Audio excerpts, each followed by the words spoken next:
नमस्कार दोस्तों हमारे सामने कक्षा 7 की रुचिरा पाठ्य पुस्तक है और आज हम उसमें द्वादशः पाठः यानी 12वां पाठ पढ़ेंगे जिसका नाम है विद्याधनम।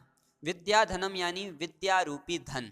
इस पाठ में विद्या के महत्व को दर्शाया गया है। आइए हम सबसे पहला श्लोक पढ़ते हैं और फिर उसके बाद उसका अर्थ देखेंगे। न चौर्यहार्यम न च राजहार्यम न भ्रातृभाज्यम न च भारकारी व्यये कृते वर्धत एव नित्यम विद्याधनम सर्वधन प्रधानम। इस श्लोक में विद्या के महत्व को बताते हुए कह रहे हैं कि न चौर्यहार्यम, न यानी नहीं, चौर्यहार्यम यानी चोरों द्वारा चुराया जा सकता है, न च राजहार्यम, च यानी और, न नहीं, राजहार्यम यानी राजाओं द्वारा छीना जा सकता है। ना चोर द्वारा चुराया जा सकता है और ना ही राजा के द्वारा छीना जा सकता है। न भ्रातृभाज्यम, न नहीं, भ्रातृभाज्यम यानी भाइयों के द्वारा बांटा जा सकता है। न च भारकारी, च और, न नहीं, भारकारी यानी भार को बढ़ाने वाला है। ना भाइयों में बांटा जा सकता है और ना ही भार को बढ़ाने वाला है। व्यय कृते वर्धत एव नित्यम, व्यय कृते यानी खर्च करने पर, वर्धत बढ़ता है, एव ही, नित्यम यानी हमेशा, हमेशा खर्च करने पर बढ़ता ही है। विद्याधनम सर्वधन प्रधानम, विद्याधनम यानी विद्या रूपी धन, सर्वधन प्रधानम यानी सभी धनों में प्रधान है। प्रधान यानी श्रेष्ठ है, सभी धनों में श्रेष्ठ है। आइए अब अपन इसका अर्थ पढ़ते हैं। विद्या रूपी धन न चोरों द्वारा चुराने योग्य है, न राजा द्वारा छीनने योग्य है, न भाई द्वारा बांटने योग्य है और न भार बढ़ाने वाला है। यह खर्च करने पर बढ़ता ही है। विद्या रूपी धन सभी धनों में प्रधान यानी श्रेष्ठ है। अब दूसरा श्लोक पढ़ेंगे। विद्या नाम नरस्य रूपमधिकं प्रच्छन्न गोप्तं धनम विद्या भोग करी यशः सुख करी विद्या गुरूणां गुरुः विद्या बंधुजनो विदेश गमने विद्या परा देवता विद्या राजसु पूज्यते न हि धनम विद्या विहीनः पशुः। देखिए अब इसका अर्थ। विद्या नाम यानी विद्या नाम का धन, नरस्य यानी मनुष्य का, रूपमधिकम, अधिकम प्लस रूपम यानी वास्तविक रूप या वास्तविक सुंदरता है। विद्या मनुष्य की वास्तविक सुंदरता है।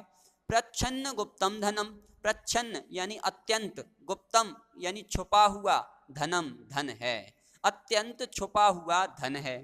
विद्या भोग करी, विद्या कैसी है? भोग करी। भोग यानी भोग की चीजों को उपलब्ध कराने वाली है, मतलब सुख की चीजों को उपलब्ध कराने वाली है। यशः यानी प्रसिद्धि, प्रसिद्धि को करने वाली है। सुख करी यानी सुख को प्रदान कराने वाली है। विद्या गुरुणाम गुरु यानी विद्या गुरुओं की भी गुरु है। विद्या बंधुजनों विदेश गमने, विदेश गमने यानी विदेश गमन में, यानी विदेश जाते समय, बंधुजनों यानी मित्र है विद्या। विद्या विद्या विदेश जाने पर मित्र है।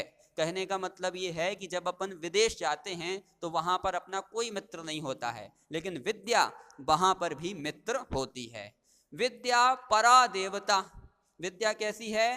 परा, परा यानी सबसे श्रेष्ठ, देवता, देवता है। विद्या सबसे श्रेष्ठ देवता है। विद्या राजसु पूज्यते न ही धनम, विद्या राजसु यानी राजाओं में, पूज्यते यानी पूजी जाती है। विद्या राजाओं में पूजी जाती है। न ही धनम, न यानी नहीं, ही यानी निश्चित रूप से, धनम यानी धन, मतलब निश्चित रूप से धन नहीं पूजा जाता। राजाओं में विद्या पूजी जाती है लेकिन धन नहीं पूजा जाता है। विद्या विहीनः पशु, विद्या विहीनः यानी रहित, पशु यानी पशु है, मतलब जो व्यक्ति विद्या से विहीन है, विद्या से रहित है, वो व्यक्ति पशु है। जानवर है या फिर जानवर के समान है। चलिए अब अपन इसका अर्थ पढ़ लेते हैं। विद्या ही मनुष्य का वास्तविक रूप यानी सौंदर्य है। यह गुप्त धन है। विद्या भोग उपलब्ध कराने वाली है तथा प्रसिद्धि और सुख प्रदान कराने वाली है। विद्या गुरुओं की गुरु है। विद्या विदेश गमन के समय मित्र है। विद्या सबसे श्रेष्ठ देवता है। राजाओं में विद्या पूजी जाती है, धन नहीं। विद्या विहीन व्यक्ति पशु के समान है। इस प्रकार से अब हम तीसरा श्लोक पढ़ेंगे।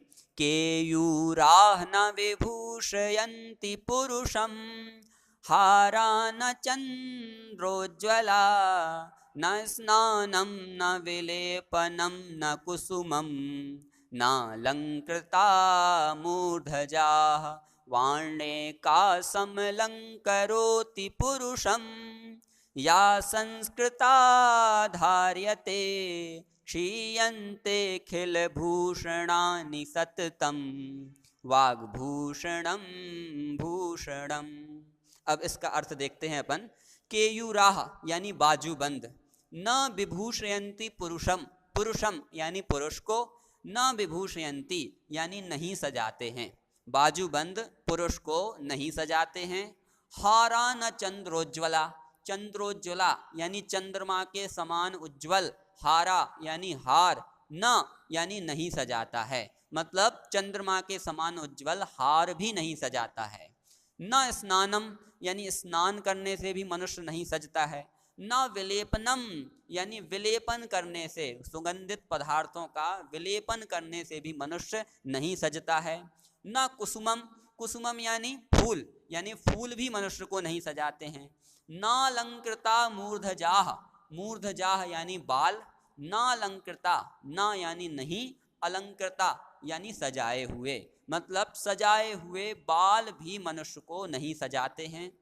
फिर तीसरी लाइन में बोला है वार्णेका समलंकरोति पुरुषम, पुरुषम यानी पुरुष को, वार्णेका वाणी प्लस एका, एका यानी एक, वाणी यानी वाणी, एक वाणी समलंकरोति यानी अलंकृत करती है या सजाती है। पुरुष को एक वाणी ही सजाती है। और कैसी वाणी? या संस्कृता धार्यते, या यानी जो, संस्कृता धार्यते यानी संस्कृति को धारण करती है, यानी ऐसी वाणी जो संस्कृति को धारण करती है वो ही मनुष्य को सजाती है, उसका अलंकार करती है।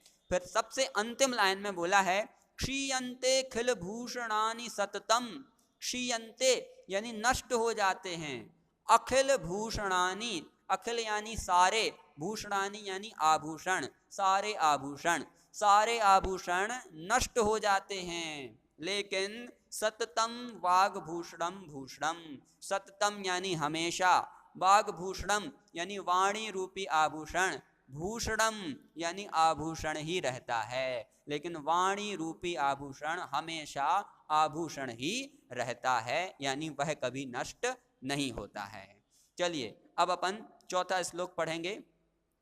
विद्यानाम नरस्य कीर्तिरतुला भाग्यक्षये चाश्रयः धेनुः काम दुघारतिश्च विरहे नेत्रं तृतीयं च सा सत्कारायतनं कुलस्य महिमा रत्नैर्विना भूषणं तस्मादन्यमुपेक्ष्य सर्वविषयं विद्याधिकारं कुरु।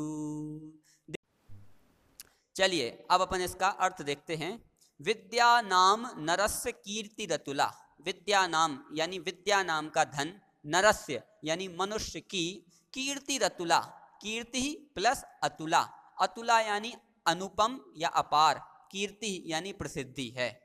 विद्या नाम का धन मनुष्य की अपार कीर्ति है, अनुपम कीर्ति है। भाग्यक्षये चाश्रय, भाग्यक्षय यानी भाग्य नष्ट हो जाने पर, मतलब बुरे दिन आ जाने पर, आश्रय यानी आश्रय करने योग्य है, मतलब वो सहारा है, मतलब जब हमारे बुरे दिन आ जाते हैं तब विद्या हमारा सहारा है।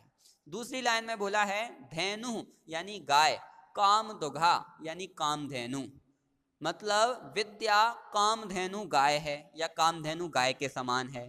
रतिश्च विरहे, रति प्लस च यानी और, रति यानी रति है या प्रेम है, विरहे यानी विरह में, मतलब विद्या विरह में प्रेम है। नेत्रम तृतीयम च सा, सा यानी वह, तृतीयम नेत्रम यानी तीसरा नेत्र है।